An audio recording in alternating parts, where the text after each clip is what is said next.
जय हिंद साथियों, जय हिंद विद्यार्थियों। मैं मनीषा शर्मा। मेरे चैनल का नाम है study IQ 140 with Manisha Sharma. मेरे द्वारा डेली आपको साइकोलॉजी पढ़ाई जा रही है। कल की क्लास में हमने शिक्षा मनोविज्ञान की विधि देखी थी, जिसमें हमने प्रश्नावली विधि, आपकी वस्तुनिष्ठ विधि और आपकी जीवन इतिहास विधि देखी। आज की क्लास में भी हम विधियां ही देखेंगे, क्योंकि विधियां हमारी बहुत सारी है, जो कि मैं आपको इकट्ठा नहीं पढ़ा सकती। इकट्ठा पढ़ाएंगे तो हमारी क्लास बहुत लंबी हो जाएगी और आपको भी बोरियत आएगी। तो आज की जो विधि है हमारी, आज भी हम विधियां ही पढ़ेंगे। आज जो हम विधि लेंगे, आज की विधि का नाम है हमारा मनोविश्लेषण विधि।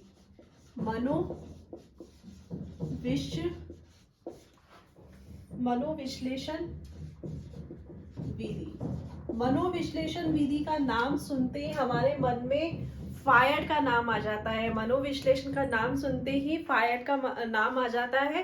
फायड ने अचेतन मन के बारे में बताया है। ये विशेष रूप से आपके जो मनोरोगी होते हैं, मतलब मानसिक रोगों पे इस पर अध्ययन किया जाता है। तो पहले आप लिखेंगे, इस मनोविश्लेषण विधि के प्रतिपादक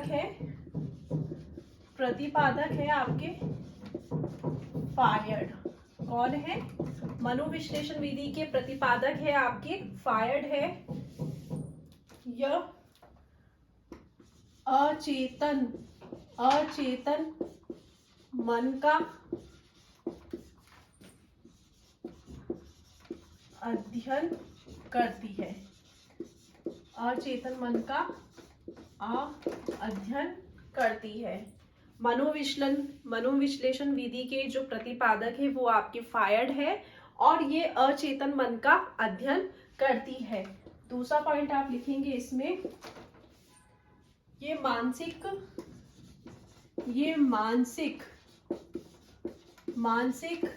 रोगों के अध्ययन करती है।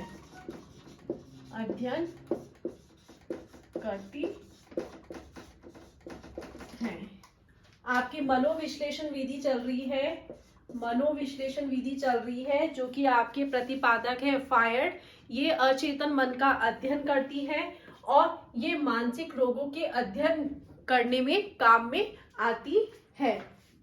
इसके प्रकार है, इसके मुख्य प्रकार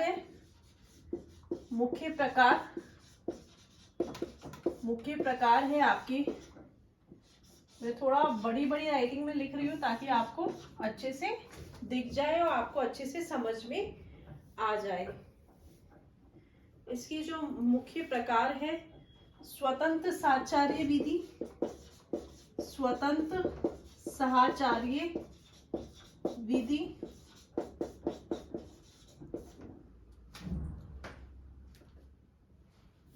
दूसरा है आपका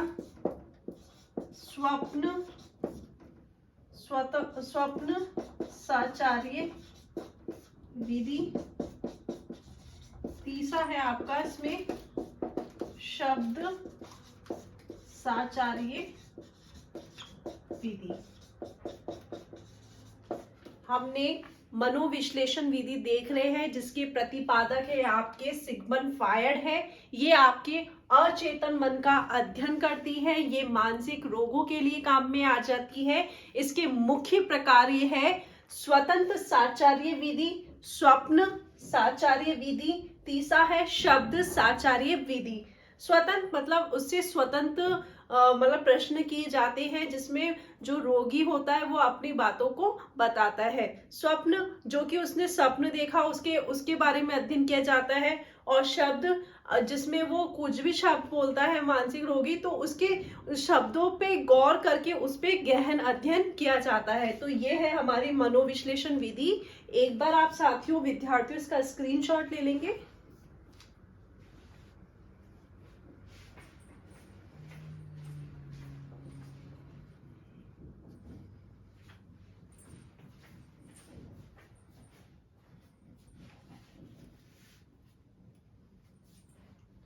ठीक है साथियों,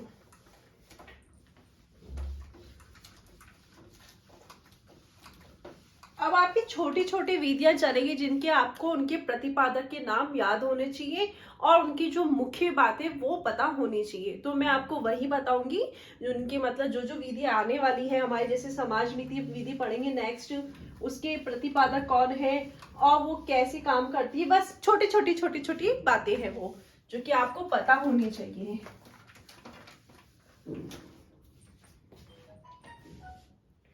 नेक्स्ट है आपकी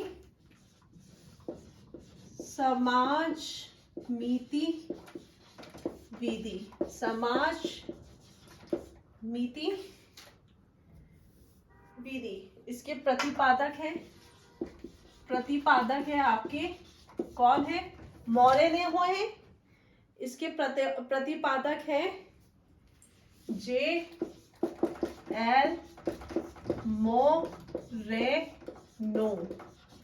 समाज नीति के जो प्रतिपादक है आपके J.L. मोरेनो है। समाज नीति के प्रतिपादक J.L. मोरेनो है। इस विधि के द्वारा इसकी जो मुख्य बातें हैं, इस विधि के द्वारा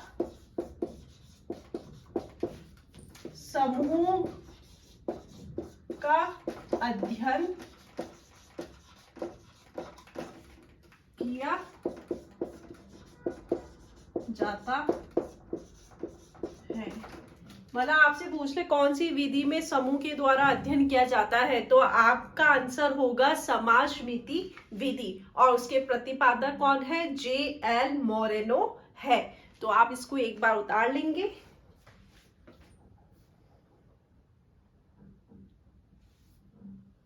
आप इधर यहाँ पे लिखना समूह की संरचना का, समूह की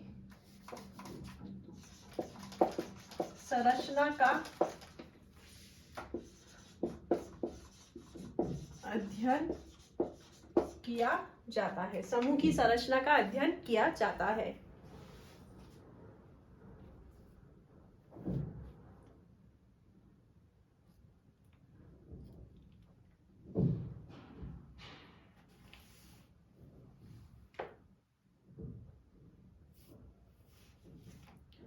नेक्स्ट विधि है आपकी विभेदात्मक विधि। विभेदात्मक विधि है। विभेदात्मक विधि में इसका जो प्रतिपादक है वो आपके कैटल है। कौन है, कैटल है। अब ये विभेदात्मक है तो नाम से पता है कि विभेदात्मक, तो इसमें वैयक्तिक विभिन्नताओं का अध्ययन किया जाता है। भिन्नताओं पे अध्ययन किया जाता है, जो जो व्यक्ति भिन्नता होती है उस पे अध्ययन किया जाता है। तो आप इसमें लिखेंगे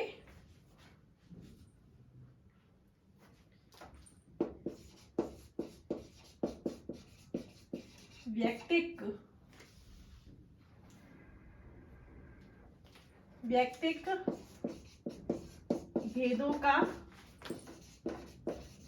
अध्ययन किया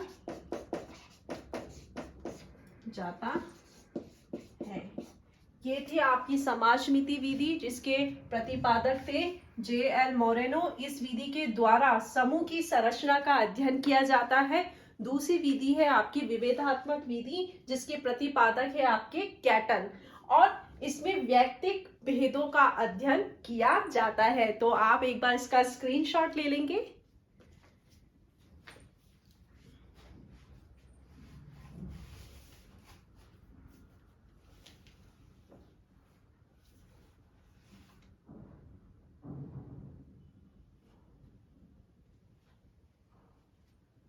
ठीक है साथी,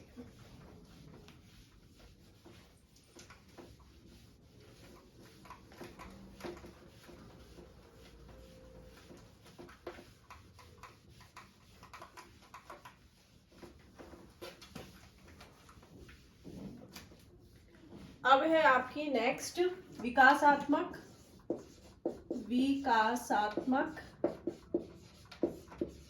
विधि।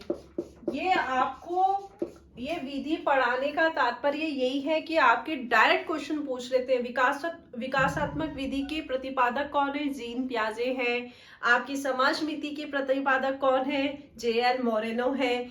आपके मनोविश्लेषण के कौन है? सिगमंड फ्रायड है। तो यह आपको पता होना चाहिए इसलिए। और उस विधि की क्या विशेषता है, क्या मुख्य बातें हैं, किन पे ये अध्ययन किया जाता है, इसलिए ये आपको परीक्षा की दृष्टि से कारण पढ़ाया जा रहा है। ये आपके सब उपयोगी है, तो आप इसको अच्छे से नोट डाउन करते जाइए और आपको बड़ा सिंपल है, आपको याद भी होता जाएगा। तो नेक्स्ट है हमारी विकासात्मक विधि। तो विकासात्मक विधि के जो प्रतिपादक है वो आपके हैं, प्रतिपादक है वो आपके जीन पियाजे हैं। जीन पियाजे है।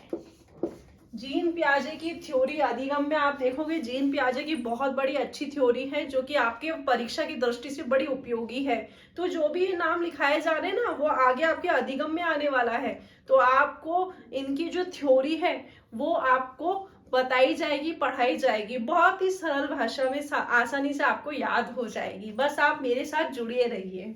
तो विकासात्मक विधि के जो प्रतिपादक है वो आपके जीन पियाजे है। इन्होंने बालक के विकास की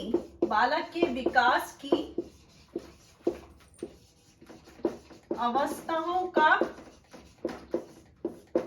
अध्ययन किया है। बालक के विकास की अवस्थाओं का अध्ययन किसने किया है? जीन पियाजे ने अध्ययन किया जाता है। ये थी आपकी विकासात्मक विधि। विकासात्मक विधि के जो प्रतिपादक है वो आपके जीन पियाजे हैं। इसमें बालक की अवस्थाओं के अध्ययन के बारे में अध्ययन किया जाता है। बालक के विकास की अवस्थाओं का अध्ययन किया जाता है। तो आप एक बार इसको नोट डाउन कर लेंगे।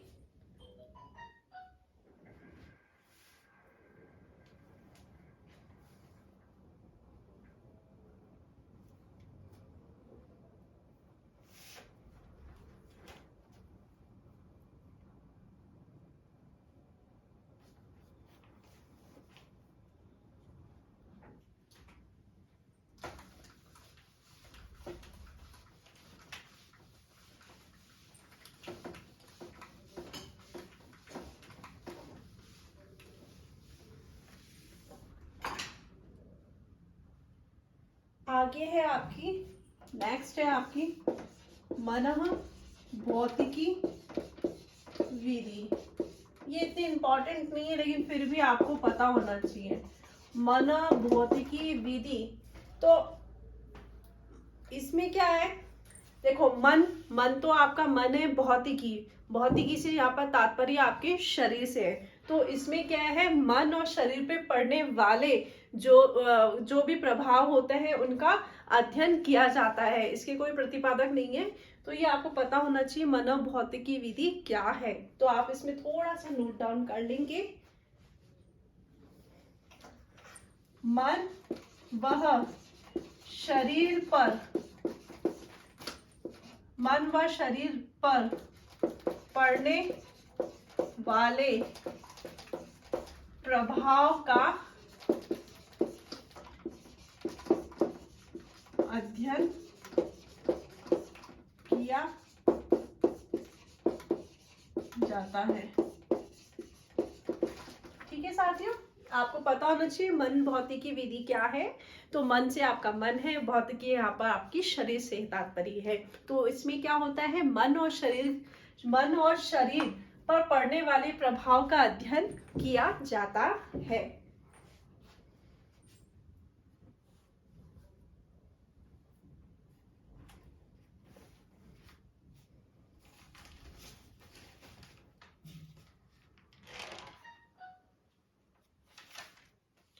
और है आपकी,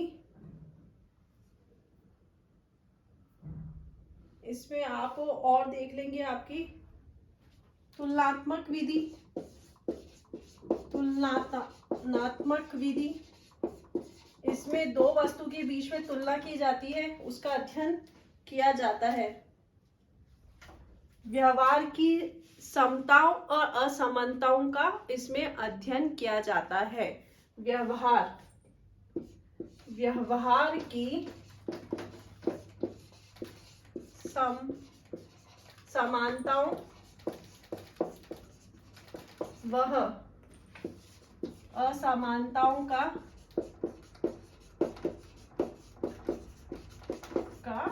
अध्ययन किया जाता है। ये थी हमारी मानव भौतिकी विधि। दूसरी है हमारी तुलनात्मक विधि।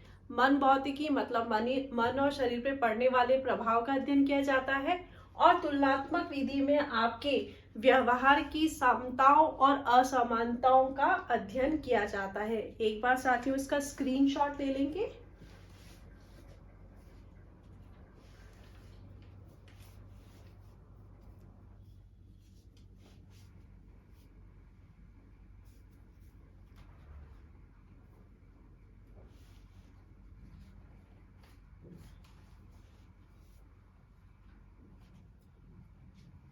नेक्स्ट है आपकी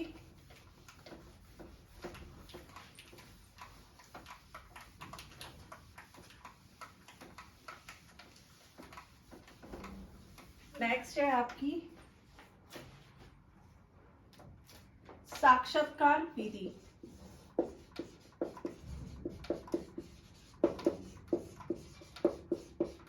अब साक्षात्कार तो आपको पता है, आप इसे इंटरव्यू कहते हैं। और इसमें क्या होता है कि व्यक्ति को सामने बैठा के उसके बारे में जानकारी ली जाती है, उससे क्वेश्चंस किए जाते हैं। तो क्या होगा साक्षात्कार विधि में आप लिख लेंगे, साक्षात्कार विधि में आप लिखेंगे आमने सामने बैठ के आमने सामने बैठकर विचारों का आदान प्रदान करना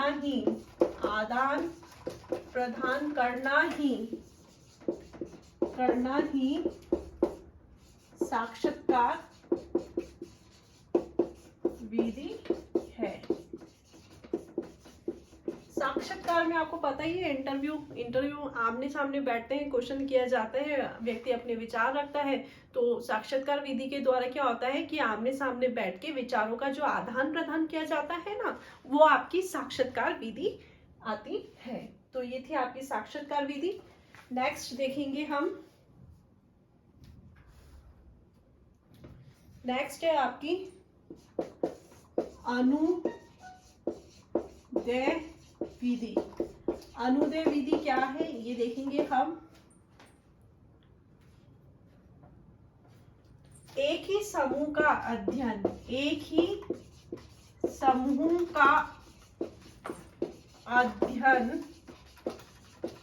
ही समूह, जैसे मान लो एक ही कक्षा के बच्चे हैं, उनका अध्ययन अलग अलग समय जो किया जाता है वो आपके अनुदय विधि। इस तरह की 3 विधि आएगी जो आपको पता होना चाहिए, बड़ा कंफ्यूज करती है। अब आप पहले अनुदय विधि लिख लेंगे। एक ही समूह का अध्ययन आप लिखेंगे, एक ही समूह का अध्ययन अलग अलग समय तक किया जाता है। एक ही समूह का अध्ययन अलग अलग समय पर किया जाता है। ये है आपकी अनुदय विधि। एक ही समूह का अध्ययन अलग अलग समय पे किया जाता है। एक बार साथियों इसका स्क्रीनशॉट ले लेंगे।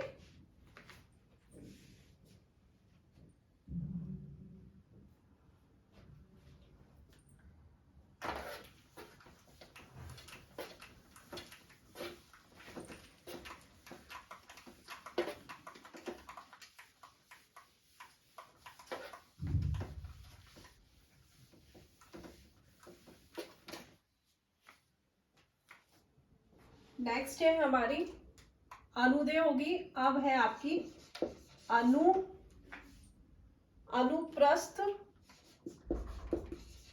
अनुप्रस्थ काट विधि।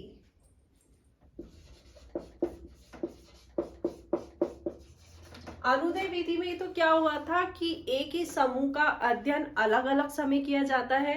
अनुप्रस्थ काट विधि में क्या होता है, अलग अलग समूह का अध्ययन एक ही समय और एक स्थान पे किया जाता है। तो नेक्स्ट आप लिखेंगे, ये 11 थी, ये 12 नंबर, अलग अलग समूहों का अध्ययन।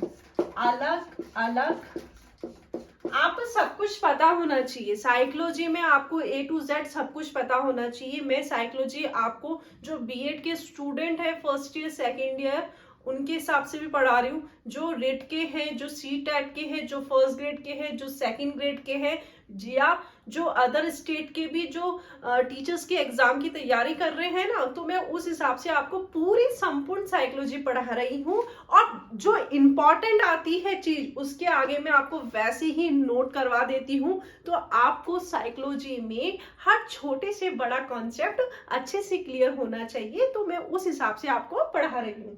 तो ये है हमारा अनुप्रस्थ काट विधि। पहले हमने अनुदय विधि देखा था।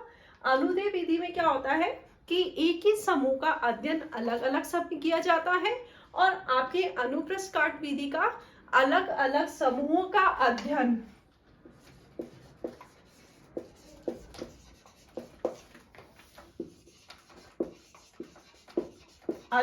अलग अलग समूहों का अध्ययन एक ही समय वह एक ही स्थान पर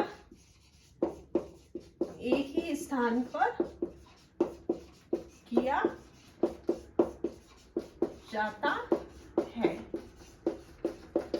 आपकी अनुप्रस्थ काट विधि है, अलग अलग समूह का अध्ययन एक ही समय और एक ही स्थान पे किया जाता है, और अनुदय विधि में आपके एक ही समूह का अध्ययन अलग अलग समय और स्थान पे किया जाता है। ये आप नोट डाउन कर लीजिए।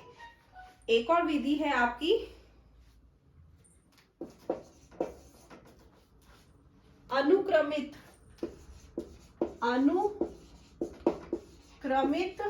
डिजाइन।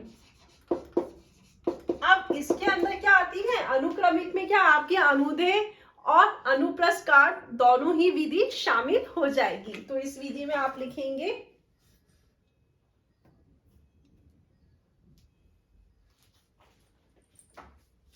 अनुदय विधि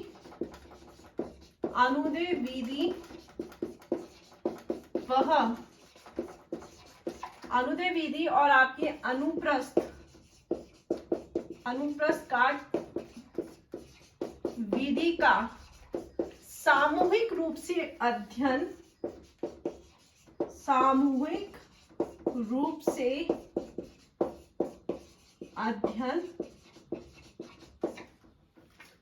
अनुक्रमित डिजाइन विधि है। अनुक्रमित डिजाइन विधि है। ये थी आपकी अनुप्रस्थ विधि, तीसरी थी आपकी अनुक्रमित डिजाइन। तो ये थी आपकी शिक्षा मनोविज्ञान की विधि। आप एक बार इसका स्क्रीनशॉट ले लेंगे। साथियों, मैंने आपकी जो भी इंपॉर्टेंट शिक्षा मनोविज्ञान की विधियां थी वो मैंने आपको नोट डाउन करवा दी है, वो मैंने आपको समझा दी है। और भी छोटी मोटी विधि है जो परीक्षा की दृष्टि से इतनी इंपॉर्टेंट नहीं है। ये थी हमारी शिक्षा मनोविज्ञान की विधि जो कि मैंने आपको पढ़ा दिया है। कल हम नेक्स्ट टॉपिक पढ़ेंगे।